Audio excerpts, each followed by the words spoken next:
Debate. Debate. Discusión. Discusión. Análisis y perspectivas desde voces diversas y críticas. Esto es Voces y Política, una producción de Kioscos Socioambientales, Escuela de Ciencias Políticas, Escuela de Estudios Generales y Semanario Universidad.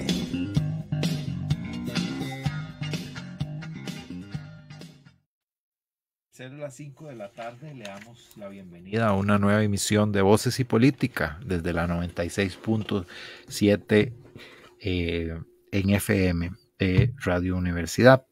De parte de la Escuela de Ciencias Políticas, la Escuela de Estudios Generales y el programa Kioscos Socioambientales, les saluda Mauricio Álvarez y les invito a quedarse hasta las 6 de la tarde. Agradecemos de antemano en el control técnico a Víctor Buey, Paolo Marín y a Sebastián Segura en la asistencia. Hoy hablaremos sobre el modelo energético y la transición justa en nuestro país. Y es que el pasado 15 de octubre, representantes de organizaciones y comunidades de todo el país se reunieron para debatir sobre las oportunidades y desafíos que enfrenta en Costa Rica la relación de cambio climático y la transición justa. El evento fue organizado por el Programa de Estado de la Nación y la Federación Ecologista FECOM. El objetivo del encuentro era analizar de manera conjunta el camino que se debe seguir en el caso de Costa Rica en el ámbito de energía y cambio climático, buscando una transición justa hacia modelos energéticos más sostenibles. Durante el evento se llevó a cabo un importante foro público titulado Diálogo Multisectorial, Transición Energética Justa en Costa Rica, donde participaron distintos sectores y autoridades del país. Entre los principales obstáculos y preocupaciones para lograr la justicia energética, la transición justa, se identificó el proyecto de ley número 23.414 de armonización del sistema eléctrico nacional promovido por el Ejecutivo. Este proyecto de ley propone debilitar la institucionalidad pública en la administración de la energía eléctrica, abriendo la puerta a un nuevo proceso de privatización. Así, el sistema eléctrico dejaría de basarse en los principios de solidaridad, universalidad y funcionamiento al costo. Según parte de las conclusiones del encuentro, a nivel global, la mayoría de países considera el tema energético como una cuestión de seguridad nacional y en tiempos recientes también como un tema de seguridad climática. Es evidente que los sistemas públicos de producción y distribución de electricidad son más eficientes, resilientes, frente al cambio climático. Y un poco para conocer estos detalles nos acompaña hoy Mariana Porras de Coecoseiba, Amigos de la Tierra, que fue una de las personas organizadoras del encuentro. Un saludo, Mariana. Un saludo, un placer de estar aquí después de mucho tiempo en esta fría y nublada tarde. Sí, así es, la dejamos viene desde Cartago, así que está haciendo un esfuerzo sobrehumano. Salir de Cartago es complicado. También nos acompaña Alberto Gutiérrez, que es docente, investigador del CIEP. Un saludo, Alberto. Saludos, Mau, y un saludo a todas las personas que nos están escuchando en el programa. Sí, también vía remota nos acompaña Yendri Martínez desde la comunidad de Longomay. Un saludo, Yendri.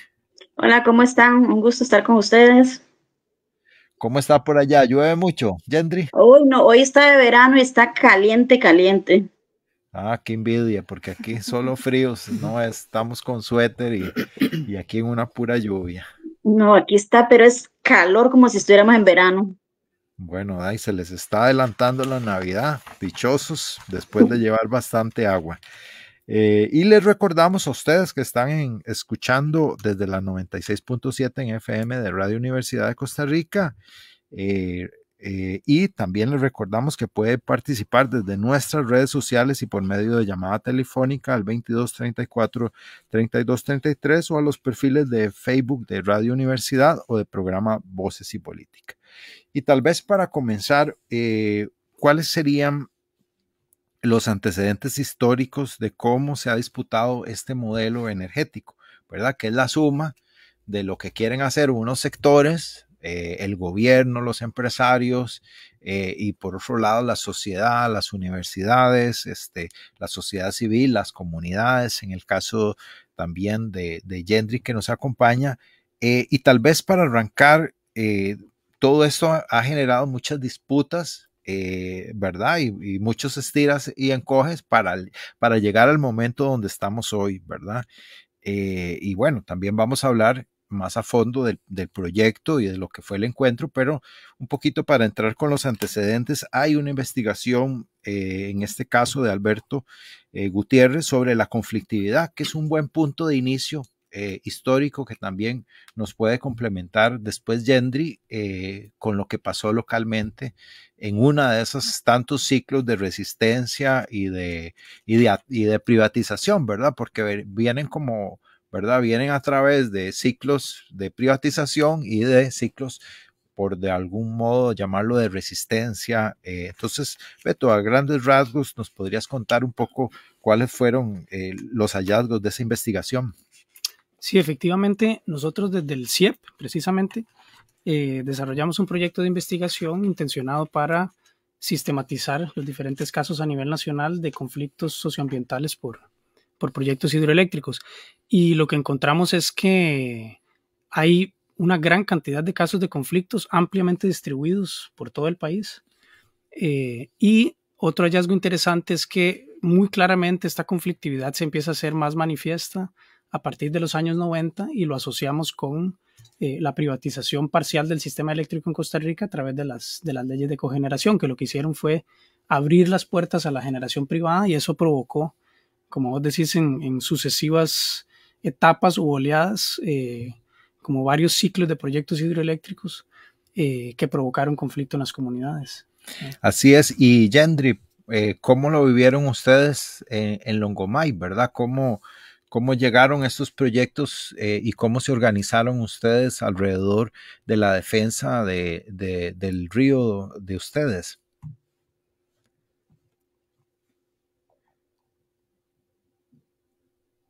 Nosotros iniciamos en el 2013. Fue cuando nos dimos cuenta, digamos, que en el río Convento y Sonadora iban a implementar hidroeléctricas. Y ese tiempo nosotros en el sur no sabíamos ni siquiera que era una hidroeléctrica. Ahí empezamos a articular con gente de la zona norte y fuimos a ver hidroeléctricas y todo para ver cómo eran los efectos que tenía. Y empezamos a organizarnos, yendo a las comunidades, a dar charlas, reuniéndonos, avisándoles. Y de ahí empezamos a ver que prácticamente en todos los ríos del sur iban a haber hidroeléctricas. Entonces eran los cantones de Buenos Aires, Pérez Celedón y Cotobruz. Así formamos el movimiento Ríos Vivos, que es de los 3 cantones, y así empezamos a dar la lucha en el sur. Hasta el momento, digamos, no hay ni una sola hidroeléctrica. Así es, Yendri. Y tal vez, Mariana, ¿qué otros puntos rescatarías vos en ese modelo, verdad? Han habido en esos sitios que ha construido, que lo que ha llegado a ser el modelo hoy. Han habido proyectos de ley, han habido coyunturas como el TLC, han habido, por un lado, como cuestiones oficiales que quieren empujar hacia la privatización, pero por otro lado también ha habido mucha organización del sector ecologista y del sector comunitario para defender los bienes comunes. ¿Qué otros hitos rescatarías, digamos, de históricos importantes? Sí, yo creo que también aquí el punto de inflexión ha sido de cómo la energía se ha visto como una mercancía, ¿verdad? Y a partir de eso, pues la disputa, digamos, por adquirir esta distribución y generación eléctrica se ha habido aumentada con los años y la participación de las empresas privadas, ese interés por ser parte, digamos, de ese modelo eléctrico. Yo creo que eso es un punto muy importante porque realmente como nació el modelo de Costa Rica, la idea era que fuera un modelo solidario en donde todos y todas tuviéramos acceso a la electricidad, pero eso con el tiempo pues se ha desvirtuado y por eso es que yo creo que también se han impuesto propuesto diferentes proyectos de ley para dar esa apertura a la empresa privada y esa ha sido como la disputa que hemos tenido durante los años y así podríamos hablar, bueno, de diferentes luchas que se dieron con el combo incluso del ICE, ¿verdad? Que eso es lo que querían, permitir más la apertura de los privados. No se dio de esa manera, pero ahora con este proyecto de ley se quiere dar. Y eso es algo que está pasando a nivel mundial, digamos, no solo en Costa Rica, sino esa necesidad de ser parte de este mercado eléctrico por la concepción de la energía que se ve efectivamente como una mercancía y no como un bien común. Sí, bueno, eso es un punto de arranque importante, estos antecedentes. Hay que decir que la gente se ha organizado, digamos, en los últimos ya más de 30 años. Y bueno, eso un poco está plasmado en la investigación de Alberto en un mapa donde se ven unos puntos calientes que están asociados básicamente a ríos principales como el río Sarapiquí, el río San Carlos, los ríos del sur, que son los lugares que históricamente estaban más propicios a la generación. Hoy hay, por ejemplo, en el caso de Yendri, lo podría contar, esos ríos hoy casi que son propiedad de Pindeco y del Monte, ¿verdad? Esas concesiones de agua casi exclusivamente, y eso hace un poco difícil que se pueda dar, digamos, nuevamente un escenario parecido en el sentido de que sean pequeños proyectos, sino que ahorita el escenario parece estar volcándose a las energías renovables, ¿verdad? Como es el eólico, como es el solar, inclusive ahora, ¿verdad? Que son los proyectos como que más están siendo inclusive licitados. Entonces, un poquito también para hablar del encuentro, tal vez, Yendri, ¿cuáles fueron las principales reflexiones que usted hace de este encuentro que pasó el 15 pasado y de la importancia que hay en este momento en la coyuntura alrededor de los temas que se discutieron?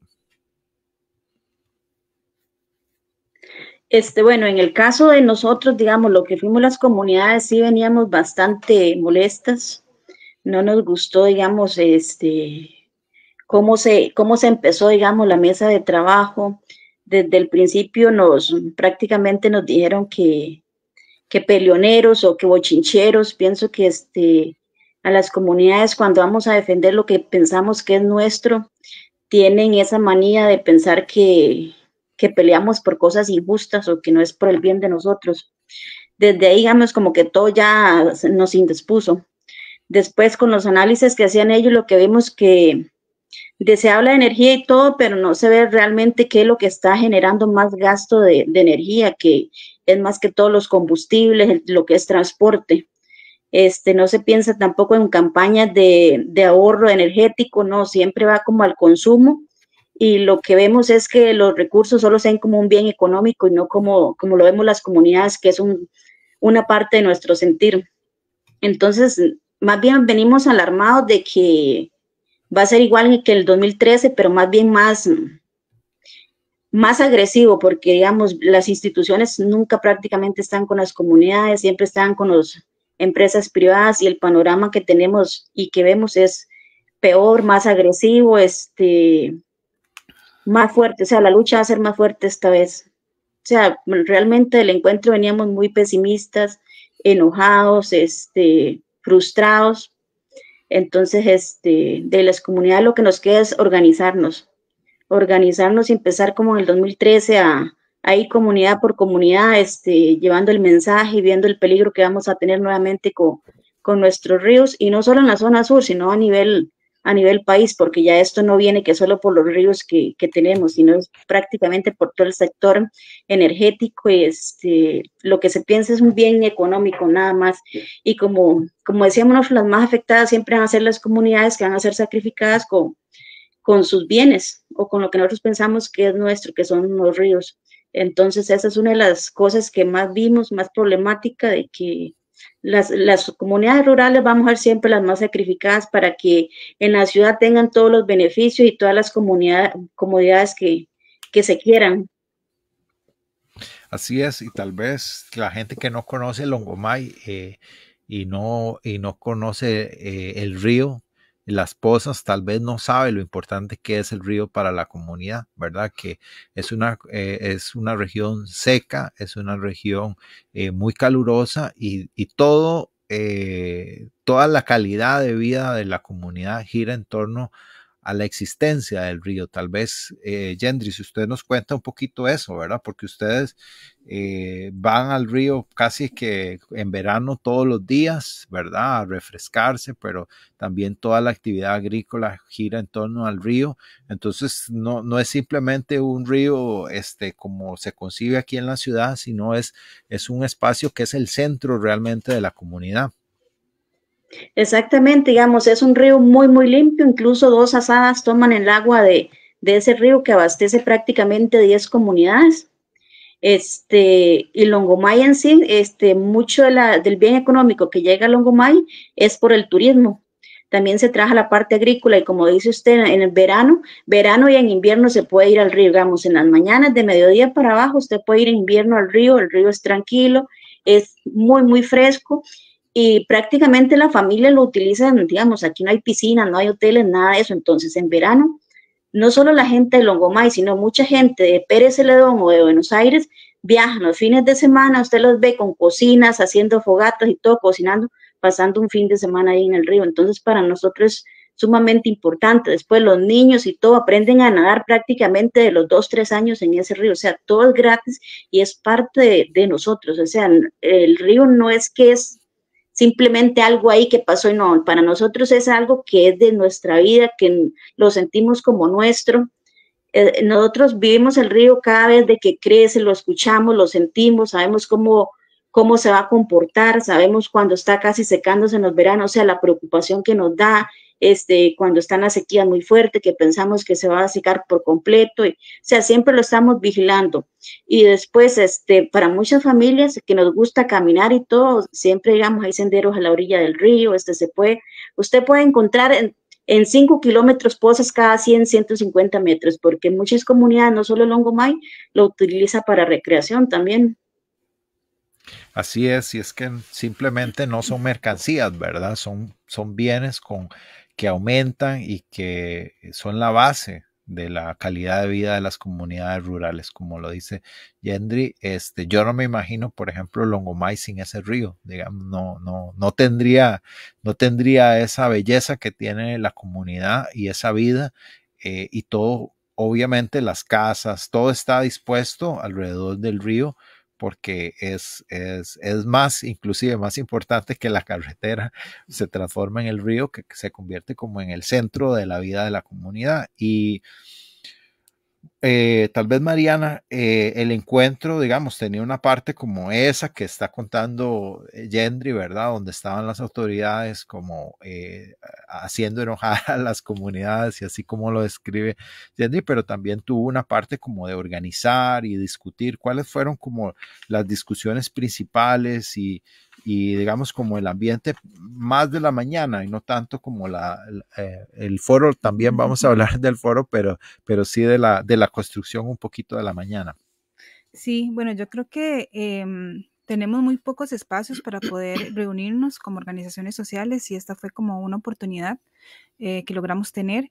Entonces apenas pudimos como plantear algunas cosas iniciales porque yo creo que esta discusión sobre transición justa energética o sobre el modelo energético que queremos no ha tenido los espacios suficientes. Entonces apenas nos dio las posibilidades de discutir algunas cosas como por ejemplo cuál era nuestra visión de desarrollo, qué tipos de energías creíamos que en Costa Rica se podían tener, ¿verdad? ¿Qué entendíamos por transición justa? Y eso es importante, tal vez una definición, la gente oye y tal vez no sabe por qué hay que transicionar, digamos, qué es lo que está mal o qué es lo que ha cambiado, que tenemos que avanzar, digamos, tal vez si explica un poquito. Claro. Sí, bueno, eso no es un término que se haya desarrollado acá en el país, ¿verdad? Necesariamente, sino que esa es una discusión internacional, porque bueno, yo creo que no tenemos que explicar mucho, ya hay suficiente evidencia que dice que estamos sufriendo una crisis sistémica, ¿verdad? Incluye crisis de biodiversidad, crisis climática, que se reconoce incluso en espacios de tomas de decisiones internacionales, como la Convención de Cambio Climático, o ahorita que se está desarrollando la Convención de Diversidad Biológica. Entonces se reconoce que estamos en una crisis y que esa crisis ha sido producto del modelo económico que tenemos y productivo que tenemos actualmente. Entonces que necesitamos transicionar a otro tipo de modelo, ¿verdad? No solo se habla en el transicionar en el modelo energético, sino en general. hay que hacer una transición hacia otras formas de economía, de producción, etcétera. Entonces es una discusión que se está dando a nivel internacional, que incluso lo propusieron comunidades y pueblos indígenas en Estados Unidos. Me parece que empezó también la discusión de que necesitamos hacer una transición justa. Y en el modelo energético pues también se está incluyendo, porque el modelo energético actual también ha sido responsable de la producción de gases de efecto invernadero. Podemos estar hablando del uso de petróleo, el uso de carbón para producir energía, etcétera. Es parte, ¿verdad?, de esta crisis. Entonces, ¿qué? Tenemos que hablar de otro modelo energético. Pero también creo que dependiendo en el espacio en que nos desarrollemos, esa transición justa puede tener diferentes características. Entonces, por eso es que desde las comunidades queremos posicionar más o entrar en la discusión de qué es para nosotros y nosotras esa transición justa o cómo debería ser. Y por eso también hablamos de principios, que hay, bueno, que podemos nombrar varios también, como por ejemplo una democracia participativa, que en ese momento a nivel nacional no tenemos. Para algunos países puede ser un modelo público, que es el que hemos defendido a nivel nacional y que creemos que el proyecto de ley que mencionaste vos viene a lesionar ese modelo público. Entonces, bueno, tiene diferentes características, pero es eso, necesitamos hacer un cambio ya, porque si no, ya el planeta no va a resistir, digamos, lo que estamos viviendo. Sí, si me permiten, perdón, sí, claro, ampliar de lo que estaba comentando Mariana, y es que si toda esta discusión de transición energética, de la manera en cómo ha sido predominantemente planteado, se enfoca casi exclusivamente en esta discusión de si es energía fósil o si son renovables. Y eso ha llevado a que a nivel mundial lo que predomina es una transición energética corporativa, un cambio supuestamente en la matriz energética, pero que no implica revisar el modelo de desarrollo, revisar las relaciones de poder dominantes y la relación depredadora con la naturaleza. Entonces yo creo que agregarle ese adjetivo de transición justa me parece que es fundamental, ¿no? Porque ya mete otros elementos en el debate más allá de qué tipo de energía es el que se está utilizando, porque lo que estamos viendo es una fuerte expansión de las renovables, pero con estos mismos patrones de injusticia socioambiental, ¿no? Entonces creo que en realidad es todo un campo que está en disputa. O sea, en otras palabras, no se trata de sustituir, digamos, como lo están pensando los gobiernos y las empresas, solo fuentes energéticas y decir, bueno, ahora vamos a generar con renovables, que además no se puede, digamos, energéticamente es complicado hacerlo, técnicamente no se puede, pero además se trata de que hayan principios que orienten un poquito hacia mayor justicia. Por ejemplo, Yendri podría decir, o lo que estaba diciendo Yendri ahora es, o sea, el papel de las comunidades rurales es ser bodega para todas las necesidades que hay en San José o en las capitales, ¿verdad? Y servir para brindar lo que dan, ¿verdad? La caña que ellos producen, el café que siembra en la comunidad de Longomay, etcétera, ¿verdad? Pero no necesariamente eso significa, o en este caso, lo que se les ha propuesto como modelo ha sido una hidroeléctrica sin mayor, digamos, quitarles el río sin mayor participación de nada, ¿verdad? Sin mayor posibilidad de decir, hey, les vamos qué sé yo, no sé, a mejorar la comunidad o lo que sea, cualquier cosa que vengan a ofrecer. Entonces, tal vez, Yendri, ¿cómo entenderías vos este tema de la transición energética desde lo que viste en el encuentro? Yo lo que veo es igual, digamos que si no hay campañas de ahorro, por más energía que vaya a haber, siempre el consumismo se va a gastar todo y entre más van a querer y al final no va a ser ni para el país, sino para exportar. Entonces el capitalismo eso va a hacer, entre más energía tenga, va a vender más, va a querer más recursos, o sea, va a ser inagotable la situación que tienen ellos de poder y de riqueza. Entonces nosotros lo vemos, digamos, que de justa tampoco tiene nada, porque al final vamos a ser siempre nosotros los sacrificados, los que las comunidades van a tener que luchar, poner, digamos, el cuerpo para estar oponiéndonos en todas partes, a ver si nos llegan a dejar los ríos libres. Como le digo, el río para nosotros no es un material ni nada, sino es prácticamente algo de nuestro vivir, es parte de nosotros, es como si nos quitaran una mano o una pierna, o sea, lo vamos a sentir igual.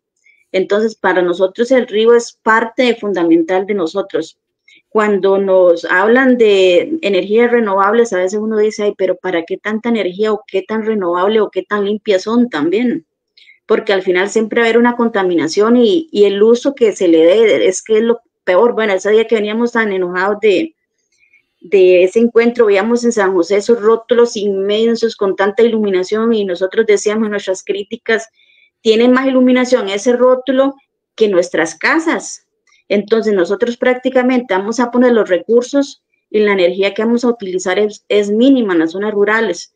Después las calles, sea todo iluminado, todo lleno digamos, el gasto de energía, las presas, ese día duramos más de 4 horas en las presas, entonces nosotros decíamos, ¿cómo es posible si no se hace un modelo diferente, si no se organiza diferente el país, el caos va a ser siempre y lo que se va a hacer es necesitar más energías y cada vez más, entonces todos esos recursos van a tener que salir de las comunidades o de las zonas rurales. Así es, y es que más claro, ¿verdad? No se puede, ¿verdad? Hay elementos de justicia que tienen que haber. Así, creo que esa imagen que da Gendry de un rótulo que consuma todo lo que consume, no solamente una casa, tal vez todo el barrio, uno de los barrios de Longomai, ¿verdad? Porque en realidad la gente no tiene tantos aparatos, no tiene tanto consumo eléctrico, ¿verdad? Entonces sí tiene la base de cualquier modelo tiene que estar en la justicia. La justicia, teóricamente, la mejor forma para garantizarla es un Estado, ¿verdad? Hasta el momento que hemos encontrado los seres humanos para gestionarnos, ¿verdad? Puede ser que si estuviéramos en el Paleolítico haríamos otras cosas, pero en este momento el Estado es lo único que nos garantiza un poco equilibrar todos esos intereses y de alguna modo hacerlo más justo. Ahora, Alberto, ¿qué otros temas surgieron en el encuentro antes de entrar al foro y al proyecto de ley que sean buenos de rescatar también en esta discusión? Pues creo que el tema, ¿verdad? El tema coyuntural ahorita es justamente la discusión alrededor del proyecto de ley y se advirtió sobre los riesgos, sobre las amenazas que implica este proyecto de ley. Y yo quisiera hacer un comentario como en clave centroamericana, en el sentido que en Centroamérica, Costa Rica ha sido un caso bastante peculiar porque es el único país en donde el sector eléctrico no se privatizó por completo, como sí ocurrió en los demás países en los años 90. Aquí hubo una privatización bastante peculiar porque fue una privatización a medias, digámoslo así. Entonces en Costa Rica todavía la empresa pública que es el ICET sigue teniendo un papel central en el sector eléctrico y en buena medida eso fue gracias a grandes luchas sociales que han impedido una privatización, ¿verdad? Principalmente la lucha contra el combo del ICE. Y me parece bien importante hacer esta lectura centroamericana porque la experiencia de los demás países nos da ejemplos reales de lo que implica privatizar.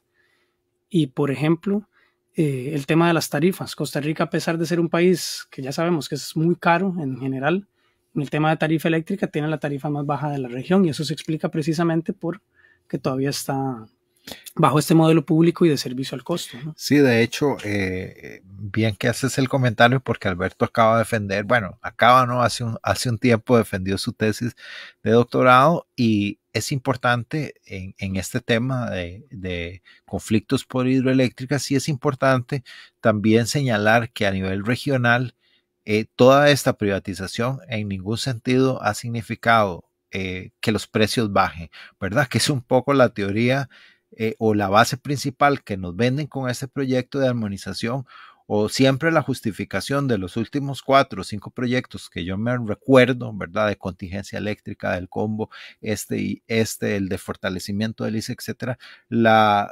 El tema principal es bajar las tarifas, ¿verdad? Y entonces uno puede revisar en todos los modelos totalmente privatizados, ¿verdad? Y durante años privatizados, que primero no se ha aumentado en ningún sentido la cobertura. O sea, hay grandes sectores todavía que además, esa fue otra de las justificaciones que usaron en Centroamérica para la privatización. Es decir, hay mucha gente que no está conectada y entonces vamos a crear privatización para que el mercado llegue ahí. El mercado no va a llegar ahí porque la gente es pobre, digamos, o está muy alejado, o es una inversión muy alta la que hay que hacer. Entonces, en realidad, las dos premisas con que se ha privatizado y fortalecido toda esta ola de desnacionalización de los modelos realmente han resultado, y tal vez vos lo podés decir con más propiedad porque acabas de terminar este importante tesis, ¿verdad?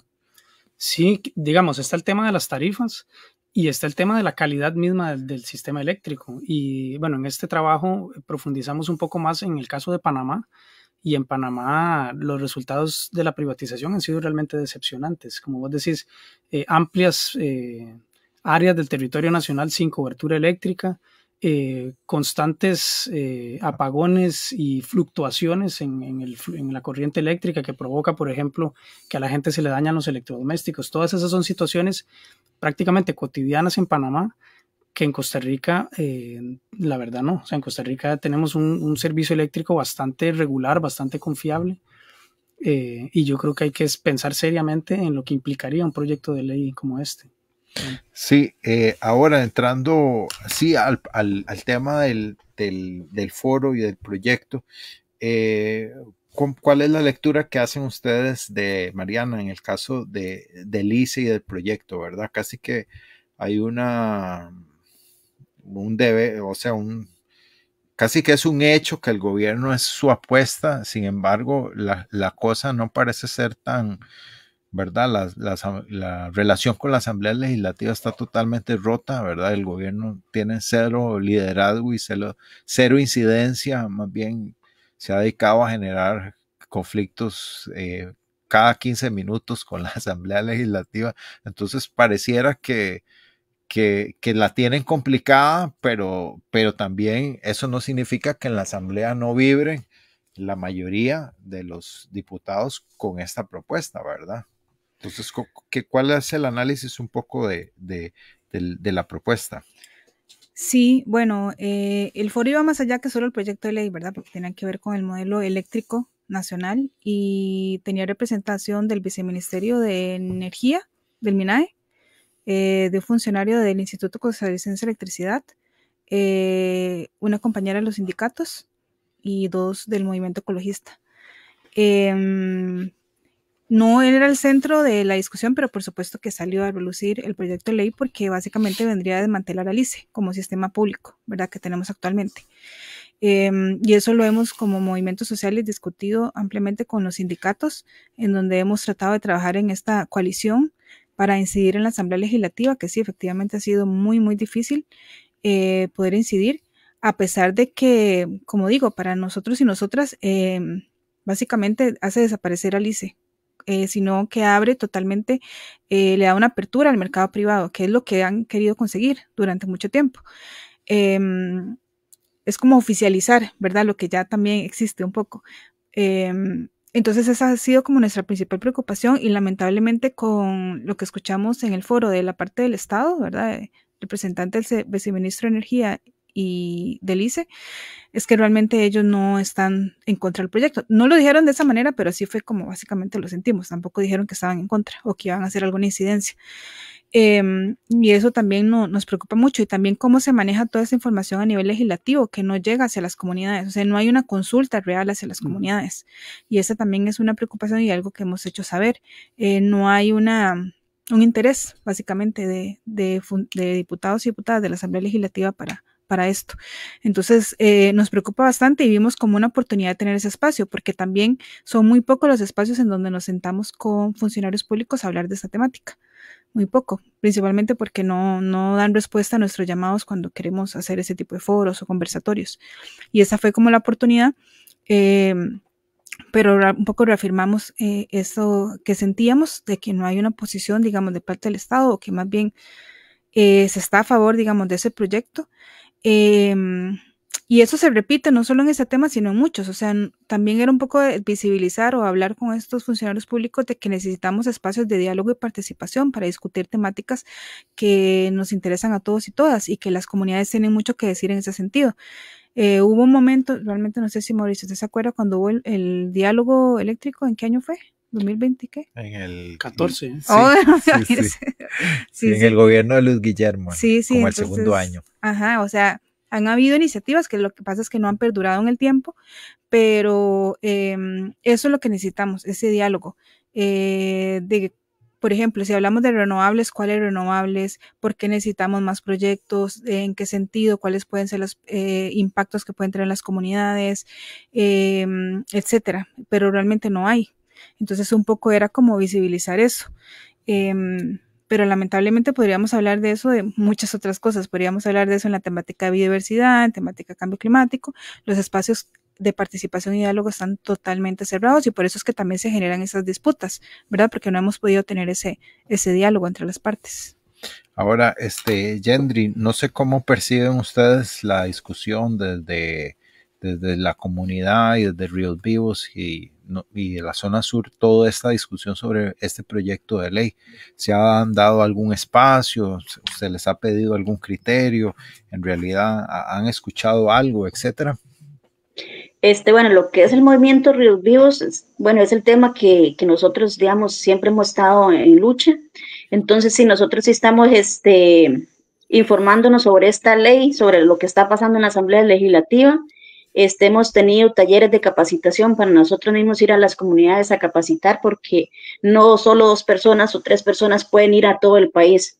Entonces, de la zona sur ya nos hemos movido a capacitarnos, a estar pendiente de la ley, de estar estudiando la ley, sacar documentos más resumidos para poderlos llevar a las comunidades, porque en sí uno se pone a leer la ley y no la entiende todo, hay muchas cosas técnicas y es por lo mismo, para que la gente ni siquiera la entienda. Entonces, entre varias personas, hicimos un resumen de esa ley, imprimimos un volante y con eso vamos a ir a las comunidades a volantear y a dar talleres, a charlas, para que la gente, digamos, se informe más, porque realmente como que llegue alguien, alguna institución a ayudarnos o a pedirnos ayuda o que veamos el proyecto para algún criterio, no, hasta el momento no. Lo que sí es con la diputada Sofía Guillén, que sí nos está pidiendo de que cuando estén en discusión que lleguemos a las barras de la Asamblea Legislativa. Lo que se nos dice es que en la Asamblea las mociones prácticamente nada más lo que hacen es que ella las lea y las pase, porque para no discutir y que el proyecto pase rápido. Entonces, en la Asamblea, digamos, se pensaría que si en este momento hubiera la votación, el proyecto pasaría, porque prácticamente todos están a favor de ese proyecto. Sabemos que Liberación y la Unidad siempre han estado atrás de esto. El partido que ahora está con este presidente también sabemos que aportó todos los recursos y todo lo que sea desbaratar el país, para él es lo que va. Entonces, desde el movimiento Ríos Vivos sí estamos organizándonos.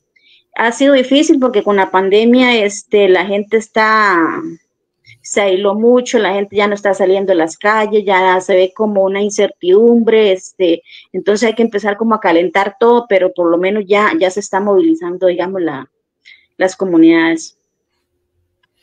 Así es. No sé si, Beto, querés apuntar algo en esa línea. Sí, digamos. Sí, precisamente justo pensaba que en este tema de energía, en este país ha predominado una cultura política muy antidemocrática. La tónica ha sido que cualquier desarrollador va a una comunidad e intenta impulsar un proyecto, digamos, hidroeléctrico, que son la principal fuente de energía, típicamente con secretismo, ¿verdad? La gente, no hay espacios, digamos, de consulta, de información, de participación. Y justo pensaba que este montón de conflictos es precisamente las comunidades exigiendo, ya alzando la voz al no ser tomadas en cuenta. Es decir, se empiezan a impulsar este montón de proyectos sin tomar en cuenta la opinión de la gente, y la gente no le queda de otra que luchar y que defenderse frente a ese agravio, ¿no? Entonces creo que los conflictos en el fondo son, me parece, procesos que hablan también de procesos democráticos de la sociedad y de las comunidades, ¿no? Sí, claro, en el fondo hay que superar un poco esa visión de que un conflicto es un problema y que un conflicto es algo malo. En realidad, el conflicto es el que permite hacer cambios y expresar, digamos, las voces que no necesariamente son tomadas en cuenta, ¿verdad? Y en este caso, como decía en algún momento Mariana, falta muchísimo una democracia participativa, y eso es obvio, digamos, que hace falta. No sé si podríamos hablar un poquito como de esos principios de la transición justa, digamos, porque, bueno, también hay una propuesta, digamos, no solamente hay una crítica frontal a ese tipo de proyectos o a ese tipo de modelos, sino que de algún modo estos principios que orientan una transición justa, que están siendo pensados, bueno, como vos decías, por comunidades indígenas, pero por organizaciones a nivel internacional, digamos, este debate se está dando en muchas partes en este momento, ¿verdad? Porque lo que quieren hacer claramente los gobiernos es buscar más recursos para hacer minería, ¿verdad? De la transición, ¿verdad? Todos los materiales que se necesitan para las baterías, el litio, etcétera, todo lo que se necesita para los carros solares, pero nadie está pensando en aplicar principios y otra serie de variables que han pensado desde los sectores ecologistas, Mariana. Sí, bueno, a nivel regional, creo que es importante decir, se ha dado una discusión entre movimientos ecologistas y sindicales. Incluso hay una publicación que ahí después podríamos poner en los comentarios del programa, que fue elaborada por la Confederación Sindical de las Américas y Amigos de la Tierra Internacional, donde incluso analiza varios modelos eléctricos actuales como Honduras, Chile, Brasil, que son países en donde se ha privatizado también, ¿verdad?, el sistema eléctrico. Entonces, a raíz de eso se da como ese análisis de entonces qué es lo que ocupamos, ¿verdad?, efectivamente. Hay algunos elementos que han surgido, principalmente, bueno, la energía como bien común, ¿verdad?, no como una mercancía, es una también de los principios o las exigencias. También democracias participativas, efectivamente, también un diálogo participativo de las comunidades. Una transición justa que proteja los derechos de los y las trabajadoras también, bueno, incluyendo, digamos, o tomando en cuenta que tal vez en algunos países que tal vez sean muy dependientes, qué sé yo, del petróleo, de otras energías con más impacto, tengan que transitar, ¿verdad?, otras energías, entonces que los y las trabajadoras pueden tener un impacto en eso, entonces es importante tomarles en cuenta. Realmente también el tema de que no sean energías, como decía también Alberto, corporativas, sino que sean también más estatales, ¿verdad?, o comunitarias. Costa Rica también, por el tamaño de nuestro país, nos permite tener ese sistema público que tiene un 99% digamos, de cobertura. Tal vez en otros países más grandes, latinoamericanos, se habla más de energías comunitarias porque esa es la mejor manera de manejar esto, pero creo que Costa Rica, por su tamaño y ya por tener ese sistema público tan establecido, podríamos decir que es muy importante, ¿verdad?, defender ese sistema público. También el tema de del conocimiento de manejar esas energías, digamos, de si se van a plantear proyectos eólicos o solares, digamos, que no sean energías que tengan propiedad intelectual, ¿verdad?, como se ha visto en otros países, en donde el acceso a esas tecnologías es realmente, sí, corporativa. Y también creemos que deberían haber otros principios que tal vez ya son más ideológicos, no sé, de alguna manera, como justicia ambiental, la justicia de género, incluso que no haya racismo, o sea, muchas otras cosas que a nivel social son importantes para poder plantear discusiones, pero si actualmente estamos viviendo en sociedades que no son participativas, que no se reconocen los derechos de las comunidades y demás, no se puede dar una discusión, digamos, real, ¿verdad? Entonces ahí hay como varios otros principios que podríamos mencionar, pero bueno, eso es uno como de los principales, y yo creo que ya planteándolo más a nivel nacional, lo del tema de la participación es totalmente, digamos, importante, que realmente ahorita no se está dando. Sí, tal vez recordar y recordarle a todas las personas que nos escuchan, y también tenemos el saludo de don Baudilio Morales de San Antonio de Coronado, que nos dice felicidades por el programa y la defensa de la naturaleza en Costa Rica. Recordarles que justamente en el 1999, los mapas de Alberto lo datan muy bien. Me acuerdo en ese momento eran como 80 proyectos privados, ¿verdad? Haciendo fila en términos de disponibilidad, ¿verdad? Eran muchos proyectos y justamente fue en el sur, en Rivas de Pérez Celedón, donde surgieron los primeros bloqueos, ¿verdad? Ahí tenían un proyecto hidroverde, ya no me acuerdo cómo se llama. Los gemelos sí. Se llamaban en aquel momento, y me acuerdo ver en las noticias la gente de la comunidad con la pastoral, el ICE, que puso el primer bloqueo con los trabajadores del ICE, y de ahí fue como una semana y media, casi 2 semanas o 3, no me acuerdo realmente cuántas fueron, de bloqueos y manifestaciones.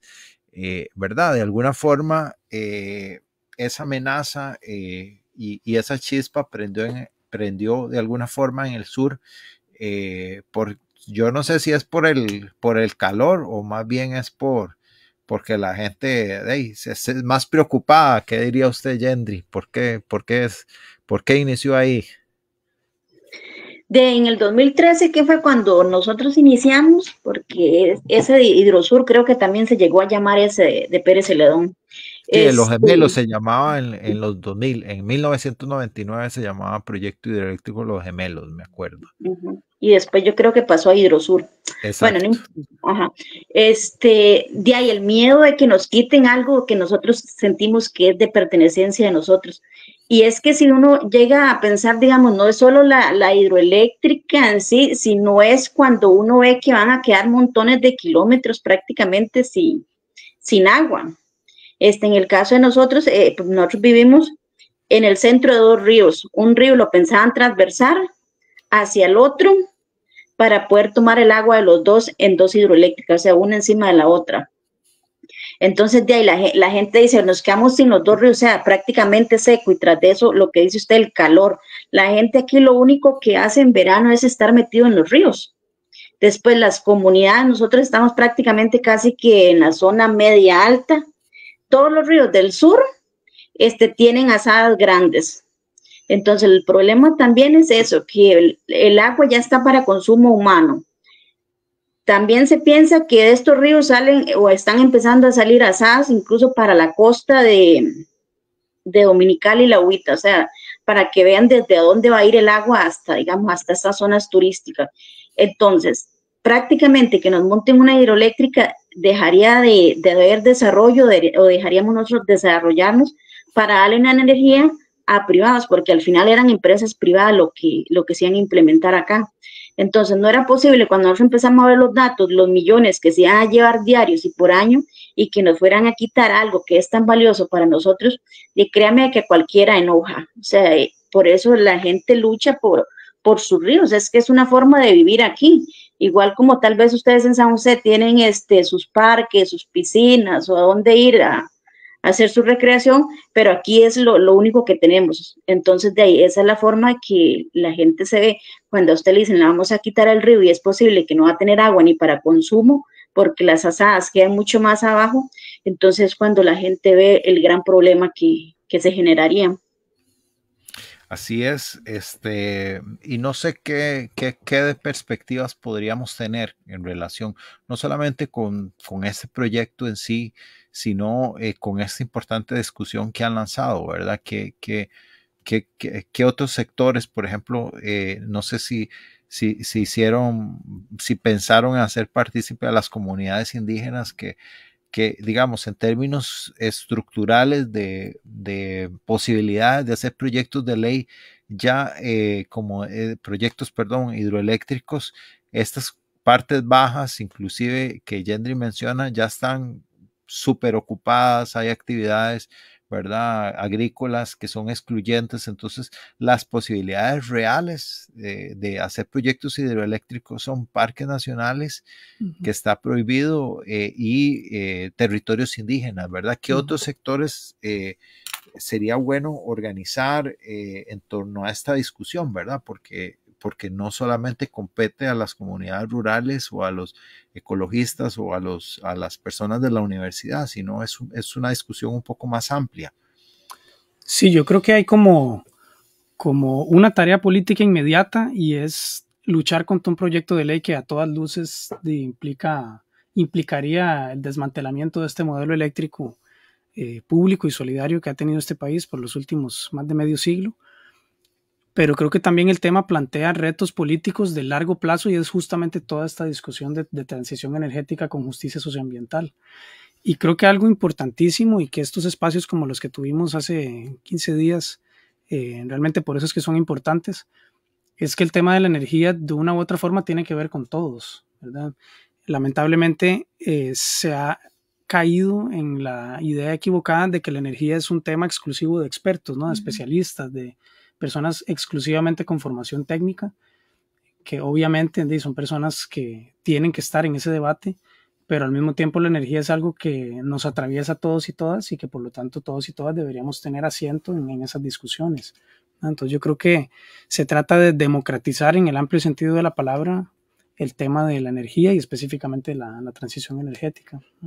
Y creo que también ahí es...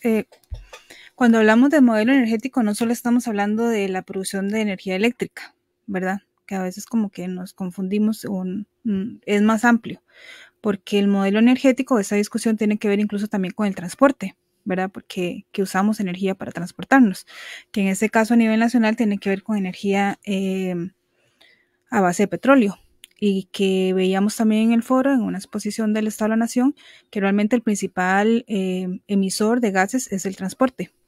Y ahí podríamos también tener una discusión muy amplia sobre eso. Y también está la producción de energía eléctrica, que yo creo que también, pues a veces tenemos mucho interés en esa discusión, porque todos y todas utilizamos la energía eléctrica todos los días, ¿verdad? Y efectivamente sí, como somos consumidores y consumidoras, aunque yo no voy a tener un proyecto hidroeléctrico o de otro índole a la par, pues voy a tener consecuencias, ¿verdad? Incluso por la tarifa eléctrica, que puede ser más costosa y demás. Entonces, por eso nuestra idea es que todos y todas las organizaciones a nivel nacional se unan. Incluso sé que hay varios consejos de municipalidades que se han pronunciado en contra del proyecto por las consecuencias que puede tener, ¿verdad? A nivel productivo, qué sé yo, por las tarifas, etcétera. Nosotros desearíamos pues poder incluir más voces y demás, pero bueno, eso paulatinamente creo que lo podemos ir logrando, y también con ese trabajo más en las comunidades, que es donde queremos llevar como esa información, porque efectivamente el proyecto básicamente daría la apertura al sector privado para no solo vender energía al mercado nacional, sino también al mercado regional, que ese es como el interés principal que tienen. Y eso es muy grave, porque ahorita, bueno, solamente en ese momento lo puede hacer el ICE. Y también abre la discusión sobre esa visión o ese modelo de desarrollo que queremos, porque mucho también se planteó en el foro, es energía para qué y para quién, ¿verdad? Que principalmente es para tener un modelo de desarrollo, o el que tenemos, que sería el ideal supuestamente, ¿verdad? Para el Estado, incluso, que es más empresas produciendo cosas, y incluso ahí podría entrar otra discusión también, ¿verdad? De ese modelo de desarrollo, qué implicaciones ha tenido para las comunidades y para nosotros, ¿verdad? Que vivimos en este planeta Tierra, ¿verdad? Que ese modelo de desarrollo ha sido el causante de esas crisis que tenemos. Entonces, si también hacemos esa reflexión sobre ese cambio, que también llamamos ese cambio de sistema, creo que las consecuencias van a ser más y más. Incluso ese modelo energético a base del sol o del el viento, o incluso del agua, porque la energía del agua, ¿verdad? Las hidroeléctricas es considerada energía limpia, que también está esa discusión, ¿verdad? Puede ser que no podamos producirla, porque cuánta agua vamos a tener, digamos, cómo va a ser la crisis climática, creo que también es algo que hablamos en el espacio de la mañana, cómo puede influir a la producción de energía, etcétera. Entonces son muchos elementos para poner en la discusión, pero básicamente creemos que todas y todas deberían ser parte de este diálogo. Así es, nos quedan un par de minutos, y quisiera que Yendri precisamente nos dé un mensaje final y nos invite a otras comunidades a organizarse, a las comunidades no solamente del sur, ¿verdad? Sino porque Ríos Vivos también tiene representación de otras comunidades y cómo se pueden comunicar con Ríos Vivos a través del Facebook y etcétera, como para que pudieran también ustedes visitar otras comunidades con toda esta presentación y todas estas volantes y cosas que están haciendo, Yendri. Sí, nosotros también hemos articulado con otro movimiento que se llama Morfo, que es de formación y resistencia, que ahí hay gente de Talamanca, del Pacífico Central, de zona norte, de Cartago y de la zona sur.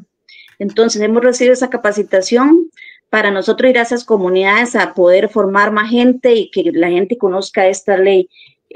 También pensamos hacer un taller en Pacífico Central, en la parte de Chomes, para capacitar todo lo que es la alianza que hay ahí de comunidades, y toda esta zona, y el que quiera, digamos, informarse, que busque Ríos Vivos, ahí podemos ver cómo hacemos, o con las universidades, ver cómo se articula, pero la idea es de que más gente o más comunidades estén más informadas, porque esto no solo va a afectar, digamos, a las zonas rurales, sino a todo el país. Lo que pase con el agua, lo que pase con el clima, con el ambiente, nos afecta absolutamente a todos. Entonces, es importante que la gente se informe, se involucre y por lo menos empiece a leer un poquito de la ley y a darse cuenta lo que va a conllevar. No es que las comunidades nos oponemos al desarrollo o nos oponemos porque nos gusta pelear o que nos creemos que los recursos son solo nuestros, no, peleamos porque pensamos que todos tenemos derecho a un ambiente sano, libre, y a vivir tranquilamente y que las futuras generaciones tengan esos recursos también, que puedan vivir de eso que nosotros de la niñez disfrutamos, que también lo puedan disfrutar las futuras generaciones. Y también que nos busquen en Facebook como Ríos Vivos y ahí pueden tener más información también. Así es, gracias. Le damos las gracias por haberse conectado, a Mariana y Alberto, les damos las gracias por haber venido desde largo y desde corto, y los invitamos de hoy en 8 a otro programa de Voces y Política, y hasta entonces. Debate. Debate. Discusión. Discusión. Análisis y perspectivas desde voces diversas y críticas.